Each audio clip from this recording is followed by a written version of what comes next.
Bismillahirrahmanirrahim. Assalamualaikum warahmatullahi wabarakatuh. Alhamdulillahi rabbil alamin. Allahumma fasalli wa sallim ala sayyidina wa nabiyyina wa maulana Muhammadin sayyidil anbiya'i wal mursalin wa ala alihi wa ashabihi wa azwajihi wa dhurriyyatihi wa man tabi'ahum bi ihsanin ila yaumiddin, amma ba'du. Hadirin hadirat jamaah salat maghrib sekalian yang disayangi Allah dan dicintai Allah. Untuk mempersingkat waktu, mari kita lanjutkan pelajaran kita di dalam kitab Qisasul Anbiya, cerita para nabi dan rasul. Yang mana pertemuan yang lalu kita telah sampai di mana Nabi Musa alaihi salatu wassalam yang bermunajat kepada Allah Subhanahu wa taala selama 30 hari, kemudian ditambah 10 hari karena sebabnya Nabi Allah Musa alaihi salatu wassalam selama 30 hari itu berpuasa tetapi tidak bersikat gigi. Di hari yang ke-30 yang awalnya adalah cuma 30 hari, di akhirnya itu Nabi Musa sikat gigi padahal belum diperintahkan untuk kembali oleh Allah Ta'ala. Gara-gara itu akhirnya Allah Subhanahu wa taala memberikan sanksian menambah 10 hari lagi. Jadi genaplah selama 40 hari bermunajat kepada Allah Ta'ala. Karena seperti yang kita sebutkan pada pertemuan yang lalu, angka 40 itu adalah angka sukses, angka kesuksesan.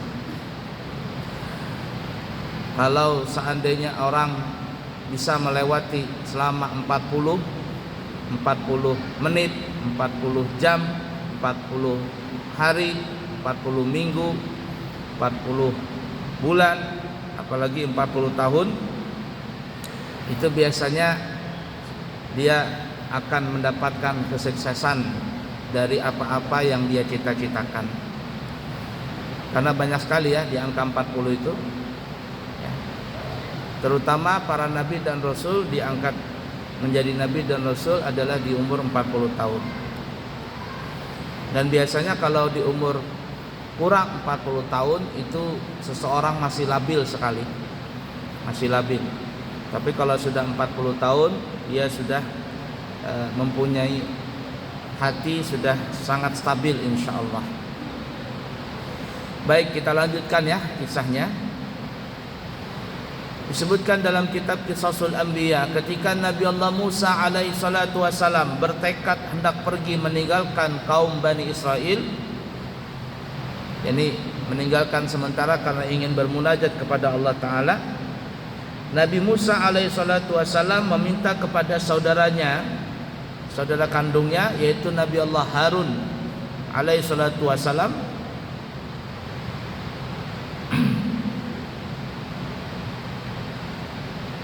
serta juga meminta bantuan kepada pembantunya di dalam berdakwah untuk menggantikan posisinya. Jadi selama Nabi Musa meninggalkan kaumnya, Nabi Musa pesan kepada Nabi Harun, wahai saudaraku Harun, aku akan pergi nih dalam beberapa hari, tolong jaga kaum kita Bani Israel, jangan sampai mereka terlena sampai akhirnya melakukan kemaksiatan, terutama perbuatan syirik. Jangan sampai seperti itu. Nabi Musa alaihissalatu wassalam berpesan kepada saudaranya Nabi Harun untuk berdakwah, melakukan perbaikan dan menjaga kaum Bani Israel agar tidak melakukan kerusakan. Dan kerusakan yang paling parah adalah kemusyrikan di muka bumi ini.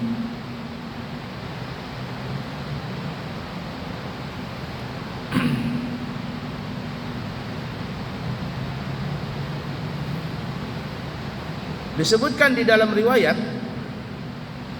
hadis Imam Bukhari dan Imam Muslim dari Abu Musa Al-Asy'ari radhiyallahu taala anhu, Nabi kita Muhammad sallallahu alaihi wasallam bersabda, hijab itu berupa nur. Menurut riwayat, hijab itu adalah api. Jika hijab itu dibuka, maka wajahnya akan terbakar. Tidak ada penglihatan makhluk yang dapat menjakaunya. Jadi setelah Nabi Musa berpamitan kepada Nabi Harun, Nabi Musa ini berangkat di Gunung Sinai. Dan di situ Nabi Allah Musa alaihissalatu wassalam bermunajat kepada Allah Ta'ala, langsung berbicara bila sautin wala huruf, tidak menggunakan suara, tidak menggunakan huruf. Jadi Nabi Musa langsung bermunajat kepada Allah dengan firman Allah yang hakiki, yang tidak ada suara dan tidak ada hurufnya. Sehingga Nabi Musa itu diberi gelar adalah mutakallim, ya, kalimullah, orang yang berbicara langsung dengan Allah Ta'ala. Nah, di situ dikatakan Nabi Musa ingin melihat Allah Ta'ala, seperti kita bahas pada pertemuan yang lalu. Dan untuk melihat Allah Ta'ala itu harus melewati hijab yang sangat banyak. Dan di dalam hadis Bukhari, hijab itu adalah nur, cahaya. Ada juga yang mengatakan itu adalah api. Apabila terbuka hijab itu, maka bisa terbakarlah seseorang tadi.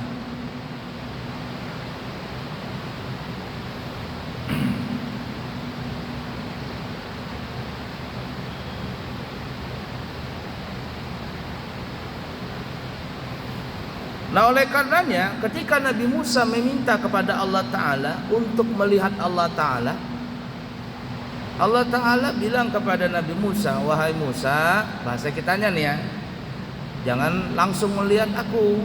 Bahasa kitanya nih ya, kalau kita dramatisir nih, kau lihat dulu itu gunung Sinai nih, lihat dulu gunung itu, bisa enggak engkau melihatnya? Apa yang akan terjadi di gunung itu? Maka Nabi Musa melihat itu. Nah, dibukakan hijab. Sebelum Nabi Musa ini ngelihat Allah Ta'ala, buka dulu, tes dulu, terbukalah hijab. Yang kita katakan tadi dalam hadis Bukhari atau hadis Muslim, hadis Bukhari dan Muslim, ada yang mengatakan hijab itu berupa cahaya, ada juga yang mengatakan berupa api. Terbuka hijab itu dan ternyata terkena gunung tadi. Ya, terbuka loh cahaya tadi mengenai gunung tadi. Ada yang mengatakan tadi itu api yang terbuka hijabnya, api yang keluar. Terkenalah gunung Sinai tadi. Ada yang mengatakan gunung itu terbelah menjadi dua, dung.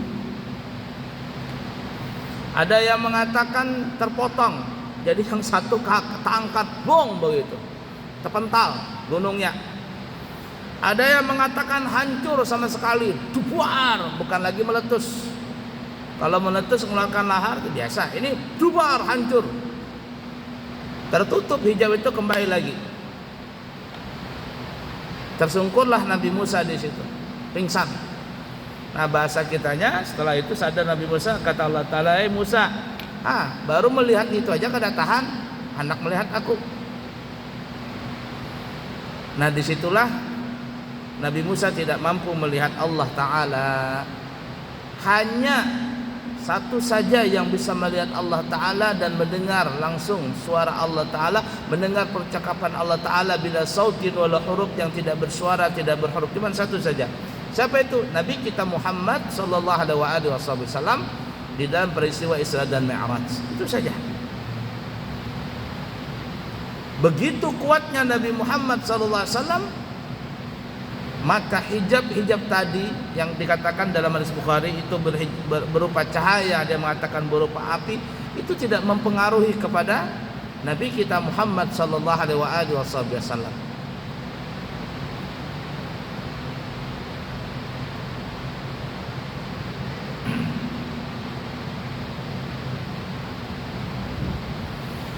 Al-Imam Ibnu Katsir menyebutkan dalam kitab tafsirnya Ibnu Katsir. Jadi Ibnu Katsir itu punya kitab namanya Ibnu Katsir juga. Ya. Kitab kitab tafsir Ibnu Katsir. Dalam suatu hadis yang diriwayatkan oleh Imam Ahmad, Imam Tirmidzi dan disahihkan oleh Ibnu Jarir dan Hakim dari jalan Hamid bin Salamah dari Thabit, Ibnu Jarir dan Laitsi menambahkan dari Anas bin Malik bahwa Nabi kita Muhammad SAW bersabda ketika membaca ayat tentang yang kita sebutkan kemarin ya, tatkala Allah menampakkan diri pada gunung itu, dijadikanlah gunung itu hancur, luluh, lantak. Beliau mengatakan yang demikian itu sambil memberi isyarat dengan meletakkan ibu jari pada puncak jari kelingking, seraya bersabda, maka hancurlah gunung itu. As-Sa'di berkata, Ibnu Ikrimah, Ibnu Abbas, tidaklah ada yang nampak darinya karena kemaha besarannya, melainkan sedikit dari ujung jari. Seketika gunung itu hancur luluh menjadi abu, dan Musa pun jatuh pingsan, yakni jatuh pingsan tak sadarkan diri.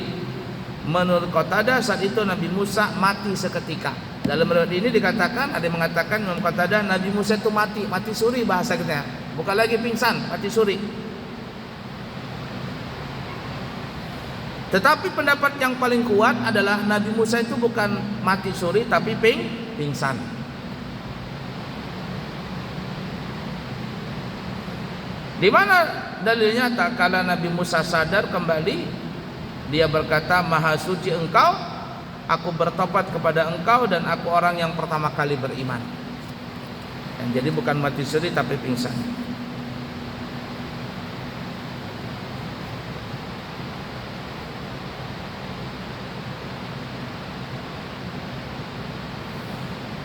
Dan para ulama mengatakan kalau seandainya manusia melihat Allah Ta'ala, saya kitanya nih ya, yang tidak mampu untuk melihat Allah tapi dia kepingin melihat Allah Ta'ala, maka akan mati seketika orang tersebut, dan yang basah menjadi kering seketika itu terbakar ya. Tapi tidak ada yang bisa melihat zat Allah yang maha hakiki kecuali cuman satu saja, yaitu Nabi kita Muhammad sallallahu alaihi wasallam.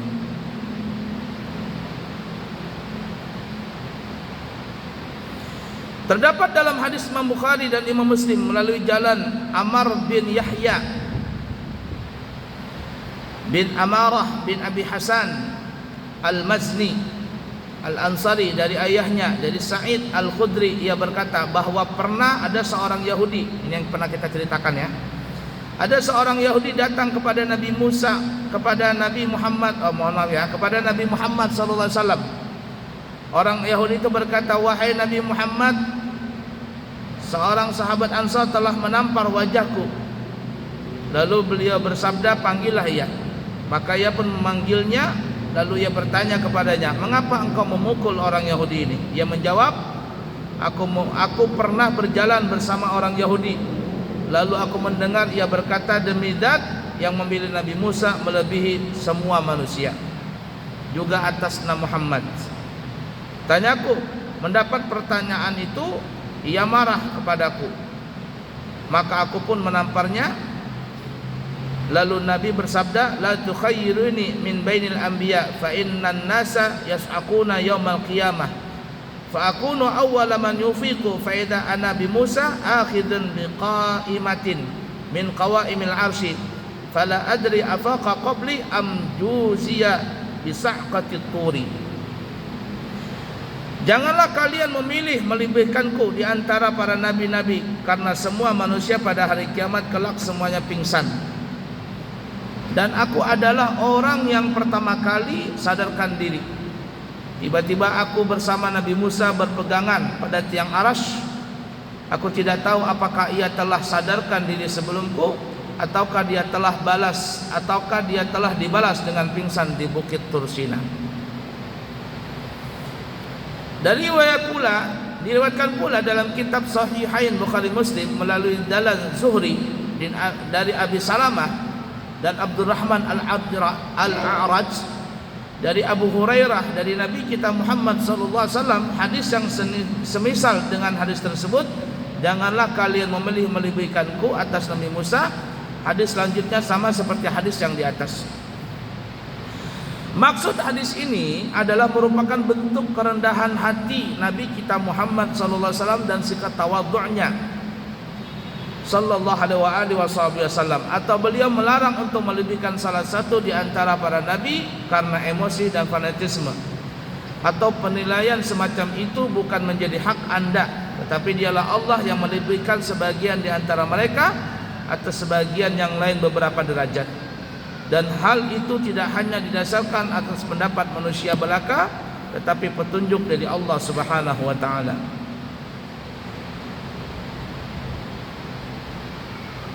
Nah, itu ya.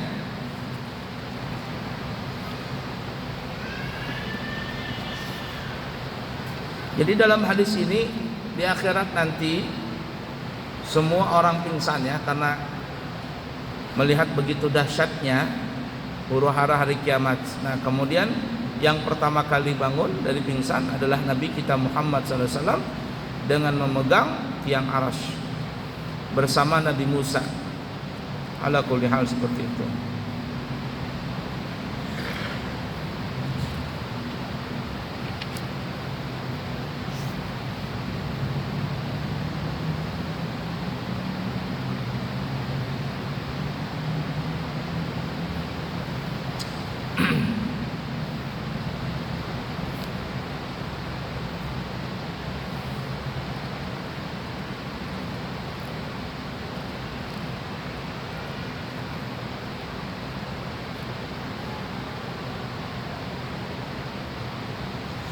Nah, setelah munajat itu dikatakan Nabi Allah Musa alaihissalatu wassalam mendapatkan kitab Taurat ya.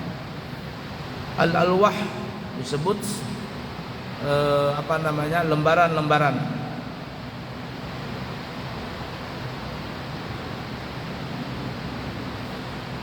Ada yang mengatakan lembaran itu ya terbuat dari permata. Ya, semacam papan itu tapi dari batu permata. Dan disebutkan juga di dalam hadis sahih bahwa yang menulis kitab Taurat adalah Nabi Musa ya, kitab Taurat tadi. Dan di dalam kitab Taurat itu bahasanya adalah bahasa Ibrani ya. Jadi yang perlu kita imani, kitab itu ada 4 ya yang wajib kita imani. Pertama kitab Taurat, dan ini kitab yang pertama, Taurat. Bahasanya bahasa Ibrani, yaitu yang Nabi Musa mendapatkan di dalam di saat munajat ini dengan Allah Ta'ala. Bahasanya bahasa Ibrani. Apakah masih ada sampai sekarang? Wallahualam. Dia berupa lembaran kayak papan-papan begitu, tapi di sini dia mengatakan adalah terbuat dari batu berharga, jadi batu yang mahal ya, seperti permata itu. Tertulis itu kitab Taurat yang bahasanya bahasa Ibrani. Karena zaman dulu belum ada kertas seperti ini, belum ada buku. Nah, di dalam kitab Taurat itu berisi satu tentang ketauhidan Allah Ta'ala ya, sifat-sifat Allah Ta'ala, keesaan Allah Ta'ala. Kemudian yang kedua adalah nasihat. Yang ketiga adalah syariat. Jadi syariat di zaman Nabi Musa, apa syariatnya yang disyariatkan oleh Allah Ta'ala kepada Nabi Musa dan kaumnya Bani Israel. Yang keempat cerita. Ya, cerita. Ini penting sekali ya. Kalau kita lihat semua kitab, orang mengarang kitab atau apa saja, itu biasanya pasti ada diselipkan cerita. Kenapa? Karena cerita ini penting. Kalau bubuhan tentara mengatakan jas merah, jangan lupakan sejarah. Karena cerita itu adalah sejarah. Orang banyak melupakan sejarah karena kenapa? Karena tidak lagi mau membaca kitab cerita-cerita itu. Jadi apabila dituangkan sejarah cerita dalam satu kitab, berarti itu menunjukkan bahwa kita harus mengenang jasa-jasa zaman dulu.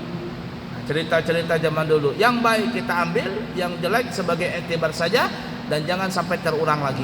Dalam kitab Taurat seperti itu ya. Jadi ada kisah, ada syariat, kemudian ada ketauhidan Allah Ta'ala, dan kata ulama ada tentang kabar Nabi akhir zaman, yaitu Nabi kita Muhammad sallallahu alaihi wasallam, yang dikatakan dalam kitab Taurat tersebut Syama'ilul Muhammadiyah.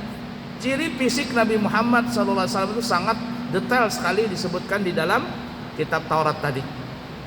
Sehingga dikatakan orang-orang Yahudi, ya, orang-orang Yahudi, mereka lebih kenal kepada Nabi kita Muhammad sallallahu alaihi wasallam walaupun mereka sebelumnya belum pernah melihat Nabi Muhammad. Mereka lebih kenal kepada Nabi Muhammad ketimbang dengan anaknya sendiri. Kita ini dengan anak, kita pasti tahu bentuk matanya, bentuk telinganya, bentuk hidung, mulutnya, bibirnya, bahkan tai lalatnya pun kita tahu. Tai lalatnya, tompelnya kita tahu semua. Tapi orang Yahudi lebih mengenal kepada Nabi Muhammad sallallahu alaihi wasallam walaupun sebelumnya mereka belum pernah melihat atau belum pernah bertemu, ketimbang dengan anak sendiri. Kenapa? Karena dalam kitab Taurat itu diterangkan tentang Nabi akhir zaman, Syama'ilul Muhammadiyah, bentuk visi Nabi Muhammad sallallahu alaihi wasallam. Makanya disebutkan ya dalam sirah nabawiyah, sebelum Nabi kita lahir itu orang-orang Yahudi sudah gencar mereka mencari Nabi Muhammad sallallahu alaihi wasallam itu. Kenapa? Karena mereka ingin membinasakan Nabi Muhammad. Sebelum lahir mereka sudah cari itu. Di mana Nabi Muhammad ini lahir?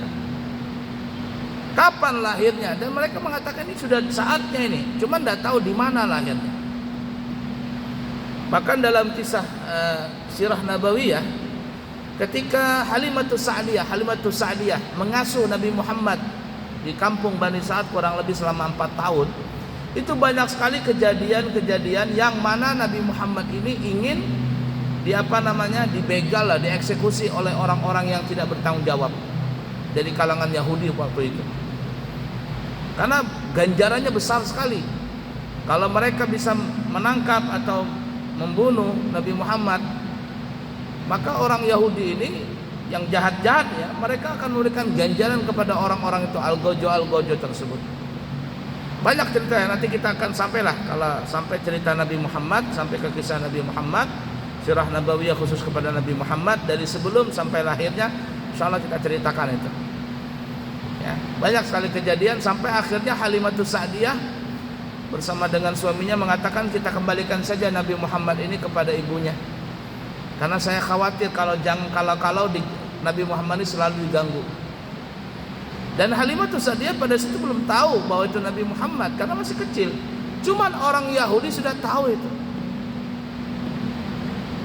Sampai akhirnya yang kita ceritakan ya, yang nanti diceritakan, paman beliau Abu Talib membawa Nabi Muhammad yang masih kecil ke negeri Syam untuk belajar dagang. Ada seorang pendeta ngelihat dari rumahnya Nabi Muhammad dengan pamannya lagi duduk di bawah pohon. Melihat begitu Nabi Muhammad. Lalu turunlah pendeta ini kepada menemui Abu Talib. Lalu si pendeta ini bilang, kalian dari mana? Katanya kami dari Mekah, dari tanah Arab. Ini anakmu ini? Kata Abu Talib, iya ini anak saya. Betulkah anakmu? Iya ini anak saya. Kata pendeta itu, kau jangan bohong, ini bukan anakmu. Ini anak pasti bapaknya telah meninggal dunia.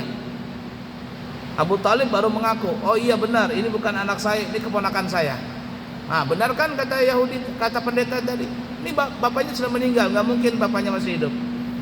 Lalu pendeta ini pendeta yang beriman ya, pendeta baik maksudnya. Kata pendeta ini, wahai Abu Talib, pulanglah engkau ke kotamu, ke Mekah sana, pulang ke negara Arabmu. Jangan kau ke negeri Syam ini.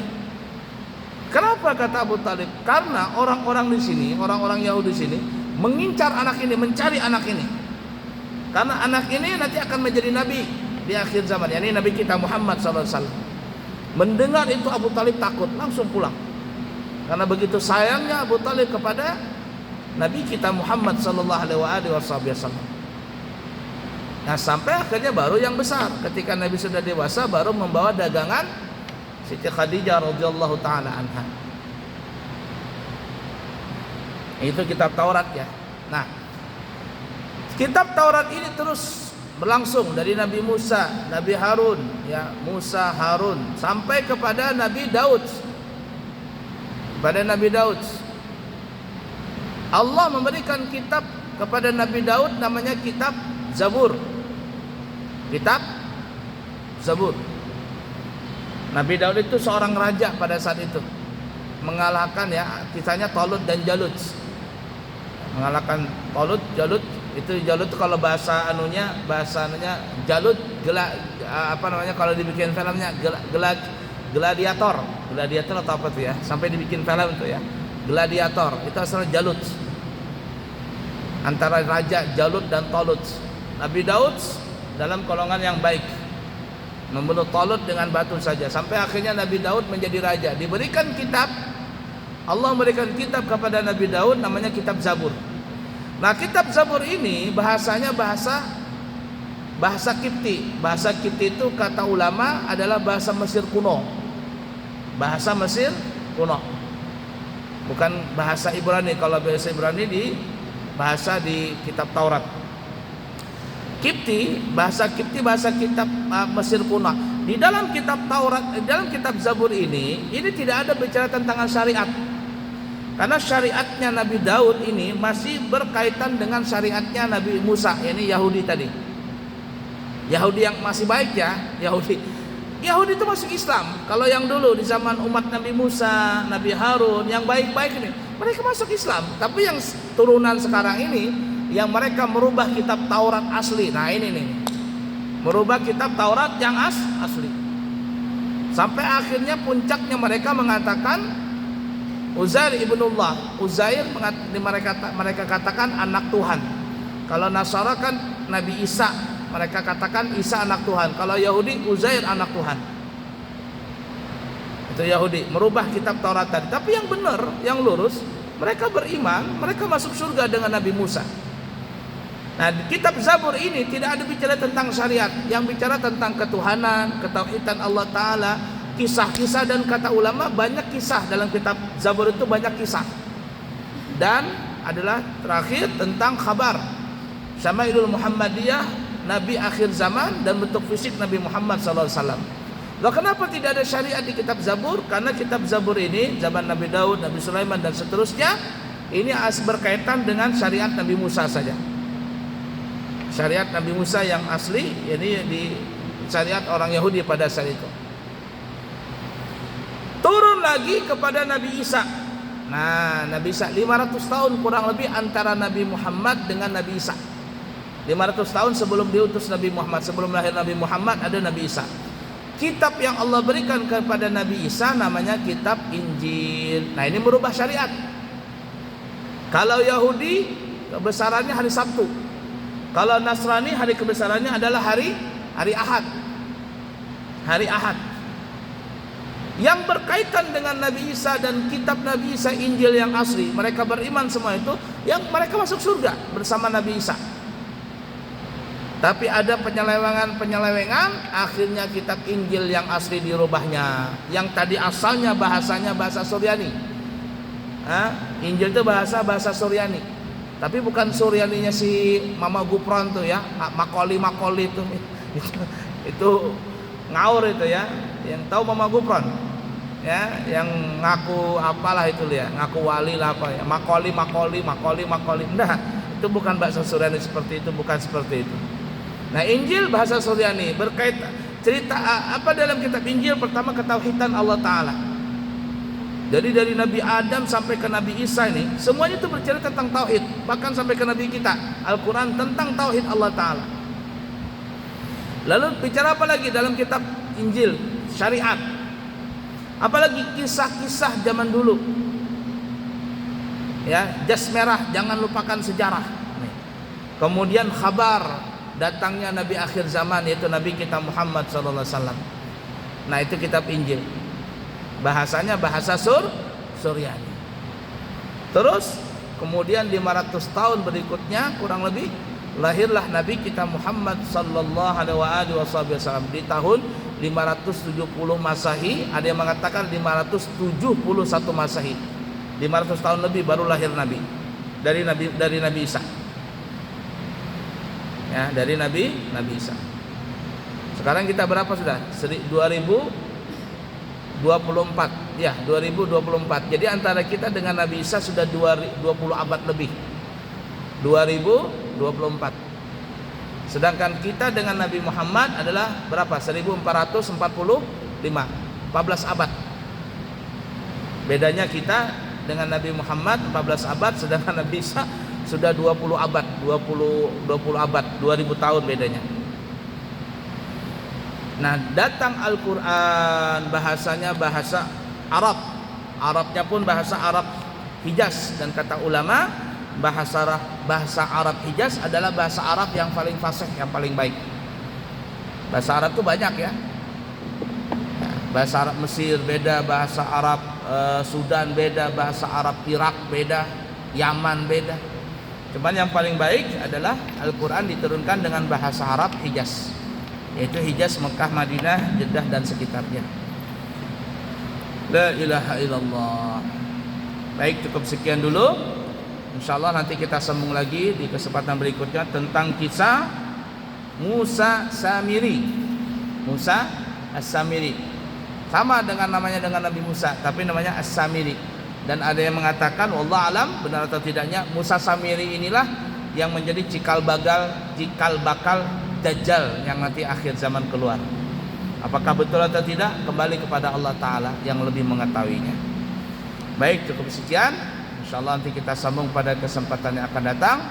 InsyaAllah kami pribadi dan rombongan akan berangkat umrah di tanggal 24 November ini. Kembali mungkin antara tanggal 7 atau tanggal 8 Desember ya. Ada yang kepingin berangkat umrah bulan Januari atau akhir Desember, kita buka dengan harga 29 juta selama 12 sampai 14 hari keberangkatan. Harganya 29 juta. 29 juta. Harga tersebut nanti ditutup di tanggal 19 November. Ya, kalau seandainya belum mendaftar nanti akan naik harganya. Baik, cukup sekian. Semoga ada manfaatnya. Subhanakallahumma wa bihamdika asyhadu an la ilaha illa anta astaghfiruka wa atubu ilaih. Wa akhiru kalam. Wassalamualaikum warahmatullahi wabarakatuh.